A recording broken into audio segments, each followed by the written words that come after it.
नमस्कार, मैं हूं निकिता और आप देख रहे हैं सत्यहिंदी.com। चलिए एक नजर डालते हैं अब तक की सुर्खियों पर। रॉयटर्स की एक रिपोर्ट के मुताबिक अमेरिका के नवनिर्वाचित राष्ट्रपति डोनाल्ड ट्रंप ने शनिवार को ब्रिक्स देशों को धमकाया है। दरअसल ट्रंप ने धमकी दी कि अगर ब्रिक्स देश अपनी कोई नई करेंसी लेकर आते हैं और अमेरिकी डॉलर से व्यापार नहीं करते हैं तो उन पर 100% टैरिफ लगाया जा सकता है। ट्रंप ने यह धमकी सोशल मीडिया पर की एक पोस्ट में दी, जिसमें लिखा है, मांग की कि ब्रिक्स सदस्य देश नई मुद्रा नहीं बनाने या किसी अन्य मुद्रा का समर्थन नहीं करने के लिए प्रतिबद्ध हों जो अमेरिकी डॉलर की जगह लेगी या 100% टैरिफ का सामना करेगी। ट्रंप ने लिखा है कि हमें इन देशों से एक प्रतिबद्धता की जरूरत है कि वे ना तो एक नई ब्रिक्स मुद्रा बनाएंगे, ना ही शक्तिशाली अमेरिकी डॉलर को बदलने के लिए किसी अन्य मुद्रा को वापस लेंगे या उन्हें 100% टैरिफ का सामना करना पड़ेगा या फिर अमेरिका के बाजार को अलविदा कहना होगा। उन्होंने लिखा कि ऐसे देश किसी अन्य मार्केट की तलाश कर सकते हैं। ऐसी कोई संभावना नहीं है कि ब्रिक्स अंतर्राष्ट्रीय व्यापार में अमेरिकी डॉलर की जगह लेगा और जो भी देश ऐसा करने की कोशिश करेगा उसे अमेरिका को अलविदा कह देना चाहिए। महाराष्ट्र में मुख्यमंत्री पद को लेकर सस्पेंस तो लगातार बरकरार है, लेकिन इस बीच महायुति गठबंधन की सहयोगी एनसीपी के नेता अजीत पवार के बयान से इमेज कुछ साफ होती नजर आ रही है। दरअसल कल शनिवार को एनसीपी प्रमुख अजीत पवार ने सीएम फेस को लेकर बड़ा बयान दिया। उन्होंने कहा कि महायुति के नेताओं की दिल्ली में हुई बैठक के दौरान यह निर्णय लिया गया कि महायुति भाजपा के सीएम के साथ सरकार बनाएगी और शेष 2 दलों के डिप्टी सीएम होंगे। अजीत पवार ने ये भी कहा कि यह पहली बार नहीं है जब देरी हुई है। अगर आपको याद हो तो 1999 में सरकार गठन में 1 महीने का समय लगा था। हालांकि अभी तक आधिकारिक तौर पर यह घोषणा नहीं की गई है कि मुख्यमंत्री कौन होगा, लेकिन भाजपा की तरफ से देवेंद्र फडणवीस का नाम मुख्यमंत्री पद की दौड़ में सबसे आगे है। वहीं शपथ ग्रहण समारोह की तारीख भी तय हो चुकी है। प्रदेश भाजपा अध्यक्ष चंद्रशेखर बावनकुले ने कल शनिवार को जानकारी दी कि 5 दिसंबर गुरुवार को महाराष्ट्र के मुख्यमंत्री का शपथ ग्रहण समारोह होगा। शिवसेना यूबीटी प्रमुख उद्धव ठाकरे ने शनिवार को दावा किया कि महाराष्ट्र में सरकार गठन में देरी इसलिए हुई क्योंकि सत्तारूढ़ महायुति पार्टियों ने कभी नहीं सोचा था कि वे फिर से सत्ता में आएंगे। दरअसल 20 नवंबर को राज्य चुनावों में इलेक्ट्रॉनिक वोटिंग मशीनों और धनबल के कथित दुरुपयोग के खिलाफ 3 दिवसीय विरोध प्रदर्शन करने वाले सामाजिक कार्यकर्ता डॉक्टर बाबा अधव से मिलने पहुंचे उद्धव ठाकरे ने उनके बगल में बैठे हुए पूछा कि भाजपा के नेतृत्व वाले महायुति गठबंधन की विशाल जीत के बाद कोई जश्न क्यों नहीं मनाया गया। पीटीआई की एक रिपोर्ट के मुताबिक पुलिस ने बताया कि पिछले साल दर्ज जबरन वसूली के एक मामले में शनिवार को आम आदमी पार्टी विधायक नरेश बाल्यान को गिरफ्तार कर लिया गया। पुलिस ने जानकारी दी कि दिल्ली के उत्तम नगर विधानसभा क्षेत्र से विधायक को पूछताछ के लिए आरके पुरम स्थित दिल्ली पुलिस के अपराध शाखा कार्यालय बुलाया गया और बाद में उन्हें गिरफ्तार कर लिया गया। मीडिया रिपोर्ट्स के मुताबिक यह घटनाक्रम भाजपा द्वारा यह आरोप लगाए जाने के कुछ घंटों बाद हुआ कि बाल्यान जबरन वसूली की गतिविधियों में शामिल हैं और उन्होंने सवाल उठाया कि आम आदमी पार्टी प्रमुख अरविंद केजरीवाल ने उनके खिलाफ कार्रवाई क्यों नहीं की। शनिवार की शाम को दिल्ली के पूर्व मुख्यमंत्री अरविंद केजरीवाल पर तरल पदार्थ फेंके जाने के मामले पर भाजपा का भी बयान आया है। दिल्ली बीजेपी अध्यक्ष वीरेंद्र सचदेवा ने मीडिया को दिए बयान में कहा कि मैं पहले दिन से कह रहा हूं कि अरविंद केजरीवाल अपने ऊपर थप्पड़ लगवाएंगे, चीजें फिकवाएंगे। सचदेवा ने कहा कि जो जानकारी निकलकर सामने आई है उसके अनुसार उन पर फेंका गया तरल पदार्थ पानी है। उन्होंने कहा कि यह सब अरविंद केजरीवाल की हताशा है। जो भी व्यक्ति पकड़ा गया है पुलिस उस पर कार्रवाई करे। जांच में यह सामने आ जाएगा कि वह आम आदमी पार्टी का कार्यकर्ता है। दिल्ली में पदयात्रा के दौरान आम आदमी पार्टी के राष्ट्रीय संयोजक अरविंद केजरीवाल पर हुए हमले को लेकर आप सांसद संजय सिंह ने कहा है कि भाजपा के गुंडे लगातार अरविंद केजरीवाल पर हमला कर रहे हैं।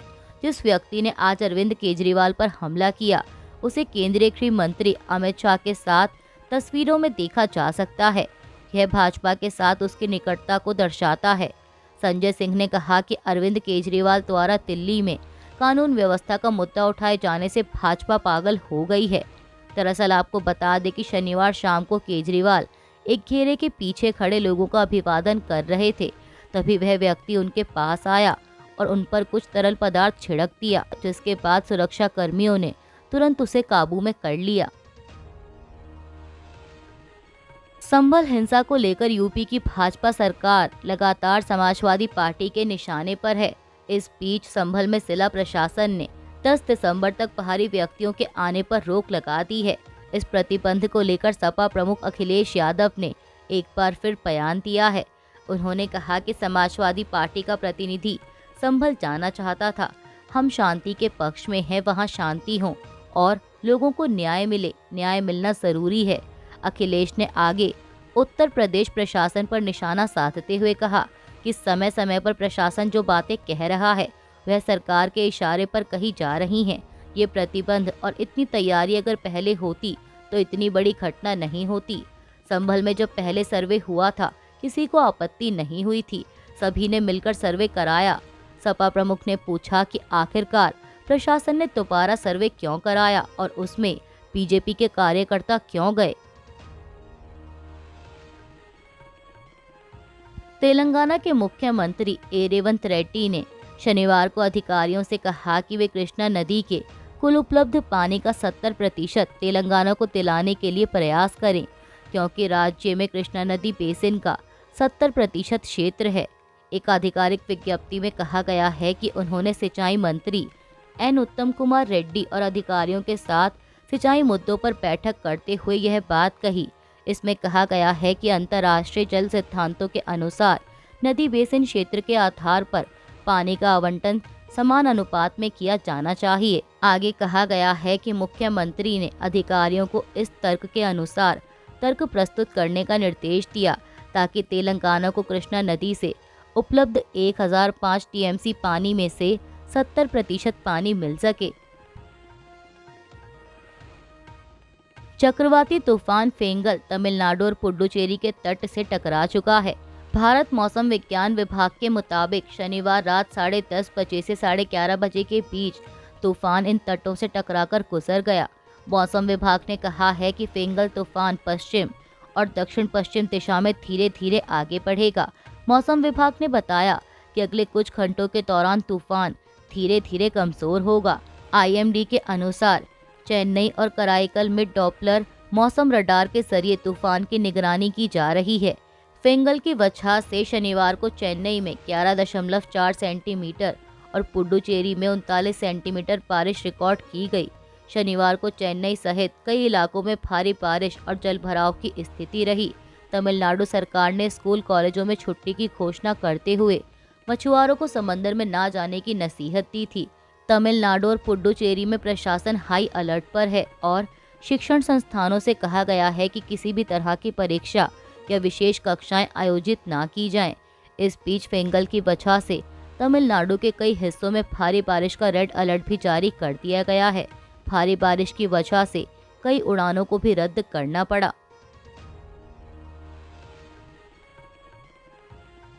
चुनाव आयोग ने महाराष्ट्र के चुनावी नतीजों को लेकर कांग्रेस के सवालों का जवाब दिया है। आपको बता दें कि कांग्रेस ने शुक्रवार को हुई वर्किंग कमेटी की बैठक में महाराष्ट्र चुनाव के नतीजों को लेकर वोटिंग के आंकड़ों पर सवाल खड़े किए थे। इस पर अब चुनाव आयोग ने कहा है कि वोटिंग के आंकड़ों में कोई भी गड़बड़ी नहीं है। चुनाव आयोग के अनुसार यह डेटा सभी उम्मीदवारों के पास उपलब्ध है और इसे सत्यापित भी किया जा सकता है। चुनाव आयोग ने अपने पत्र में कांग्रेस को मिलने का भी समय दिया है। पत्र के मुताबिक चुनाव आयोग ने कांग्रेस को 3 दिसंबर के दिन शाम को 5 बजे का समय दिया है। शिमला की संजौली मस्जिद मामले में एक बार फिर बड़ा फैसला आया है। जिला अदालत ने नगर निगम कोर्ट के फैसले को बरकरार रखते हुए मस्जिद की अवैध 3 मंजिलें तोड़ने के आदेश दिए हैं। जिला और सत्र जज प्रवीण गर्ग ने यह फैसला सुनाया। दरअसल आपको बता दें कि हिमाचल मुस्लिम वेलफेयर कमेटी ने फैसले के खिलाफ जिला अदालत में याचिका दायर की थी। याचिका में कहा था कि नगर निगम कोर्ट का फैसला गलत है और संजौली मस्जिद कमेटी को वक्फ बोर्ड के अधिकृत नहीं किया था। अब उनकी इस अपील को जिला अदालत ने खारिज कर दिया। वहीं जिला अदालत के फैसले के बाद मुस्लिम वेलफेयर सोसाइटी के वकील विश्वभूषण ने कहा है कि हमारी अपील को कोर्ट ने खारिज किया है। अब हाईकोर्ट में अपील को लेकर विचार किया जाएगा। अमेरिका के नवनिर्वाचित राष्ट्रपति डोनाल्ड ट्रंप ने भारतीय मूल के काश पटेल को फेडरल ब्यूरो ऑफ इन्वेस्टिगेशन यानी FBI का डायरेक्टर नियुक्त किया है। अपने आधिकारिक ट्रुथ सोशल अकाउंट पर पोस्ट करते हुए ट्रंप ने कहा कि मैं यह घोषणा करते हुए फक्र महसूस कर रहा हूं कि कश्यप काश पटेल FBI के अगले डायरेक्टर होंगे। ट्रंप ने लिखा कि काश एक बेहतरीन वकील, जांचकर्ता और अमेरिका फर्स्ट को मानने वाले योद्धा हैं। उन्होंने अपने करियर के दौरान भ्रष्टाचार को उजागर करने, न्याय की रक्षा करने और अमेरिकी लोगों का बचाव करने में समय बिताया है। काश ने मेरे पहले कार्यकाल के दौरान बेहतरीन काम किया। आपको बता दें कि काश पटेल भारतीय प्रवासी के बेटे हैं। सीरिया के विद्रोही गुट ने राष्ट्रपति बशीर अल असद के शासन का विरोध किया है। इसके बाद से सरकारी सुरक्षा बल अलेप्पो शहर से पीछे हट गए हैं। सीरियाई सेना ने यह स्वीकार किया है कि सीरिया के दूसरे सबसे बड़े शहर अलेप्पो के बड़े हिस्से में विद्रोही घुस आए हैं। हालांकि सेना ने जवाबी हमला करने की बात कही है। ब्रिटेन स्थित संस्था Syrian observatory for human rights के मुताबिक बुधवार को शुरू हुए संघर्ष में अब तक 300 लोग मारे गए हैं। इनमें 20 आम नागरिक भी शामिल हैं। वहीं सीरियाई राष्ट्रपति बशीर अल असद सरकार का समर्थन करने वाले इस बात से नाराज हैं कि अलेप्पो से सरकारी सेना पीछे हट गई है। इस बीच रूस ने अलेप्पो के कुछ हिस्सों पर हवाई हमले किए। 2016 के बाद ये पहली बार है जब रूस ने अलेप्पो के कुछ हिस्सों पर हवाई हमले किए हैं। रूस सीरिया का सहयोगी देश है। इधर ईरान के विदेश मंत्री अब्बास अराक्ची और रूस के विदेश मंत्री सर्गेई लावरोव ने शनिवार को अलेप्पो पर विद्रोहियों के कब्जे को लेकर फोन पर बातचीत भी की।